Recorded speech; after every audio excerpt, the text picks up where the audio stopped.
I did want to talk about Arsenal because obviously after the weekend, Arsenal are now first in the Premier League by 1 point. And I know that the gap isn't that much at the moment, but after that last minute winner against Newcastle, after a fairly routine, comfortable win against West Ham, there's a feeling amongst some fans that that momentum in that title race has completely swung in Arsenal's favour. And I know, as I mentioned there before, that the gap is just 1 point. But how concerned are you that if these issues aren't fixed, that gap could quite quickly become more than 1 point?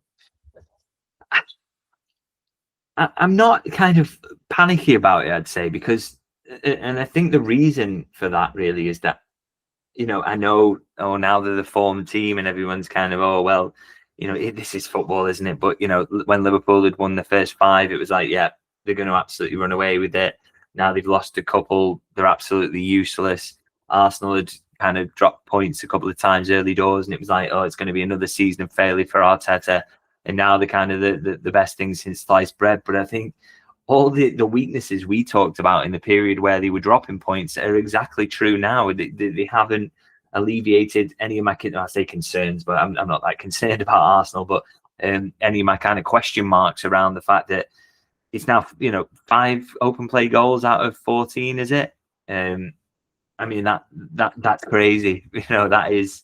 That's not a lot. And you can't be, I don't think you can win a league title with 36% of your goals coming from open play. That to me doesn't seem feasible. No one seems to be talking about that as a massive issue for Arsenal. It was the biggest issue last season. They couldn't score from open play, and it's ridden into this season. And I know defensively, hugely impressive.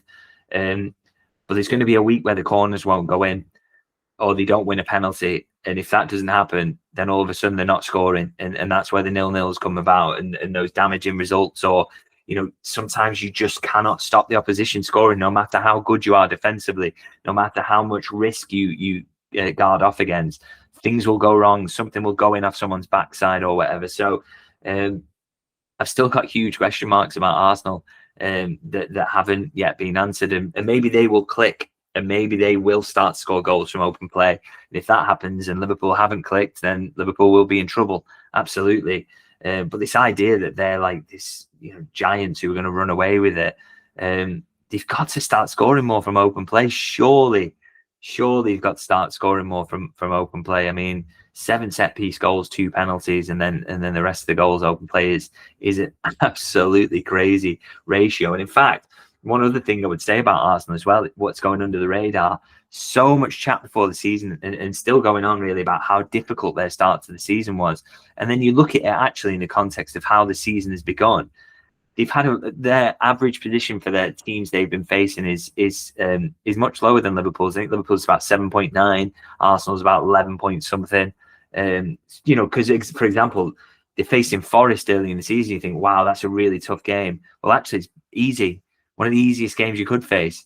And they faced, you look at some of the, I know they've had, obviously, they've had to face Manchester City at home. They've had to come to Liverpool. And there's no question whatsoever that those are difficult games. But they've also faced West Ham at home, Nottingham Forest at home, and Leeds at home, I think I'm right in saying. That's the teams that are in 19th, 17th, and 15th in the league. Now, Liverpool would have loved some games like that. I mean, the lowest Liverpool have faced is Burnley in 18th, and that was their first big home game that they got since coming back up to the Premier League. They hadn't lost a home game in over a year, I think I'm right in saying at that point. So, that was even tougher. And then the next lowest team Liverpool have faced is Newcastle United in 11th, away from home, with all the context that was around that game.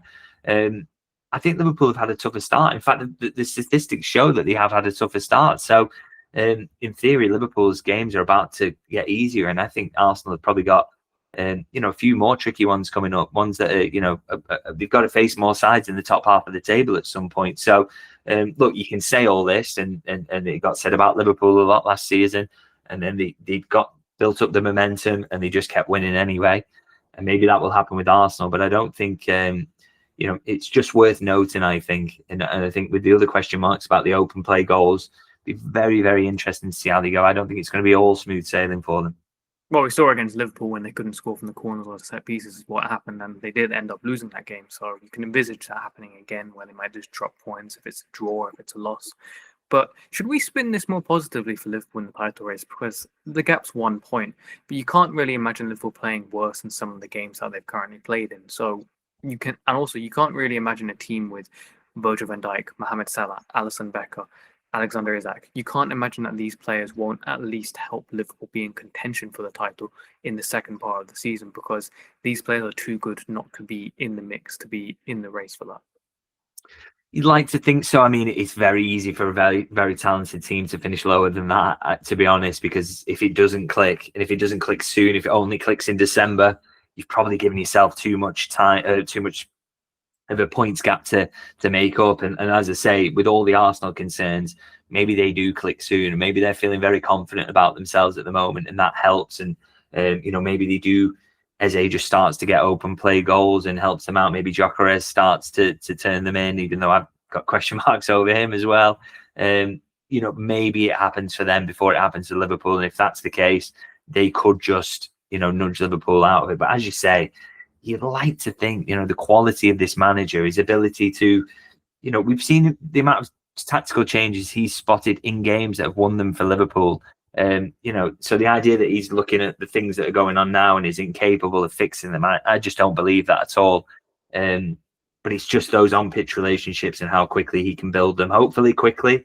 Maybe they come back after the international break, fixtures get slightly easier, they can get on a little run that maybe gets them top again. We will have to see, but it's not as disastrous, I think, as people are making out. And I think very, very disappointing to lose two games in the way they did. But the two of your toughest games of the season, I would say, and they were both only lost in the last minute. And I think Liverpool could make the case that they could have won both. With the way the second half went at Palace, Liverpool could have won that game, I think. And with the way, the game as a whole went against Chelsea, Liverpool had more than enough chances to win that game, but they just didn't. So maybe they fall on the right side of those margins again going forward. Maybe we see them click a bit better once, the fitness is there for Isak. Maybe Wirtz now has got enough experience in the league to start to think, okay, right. And maybe he just finds it a little easier because the games are going to be easier. That will massively help as well. So, we'll see. But I just don't think it's the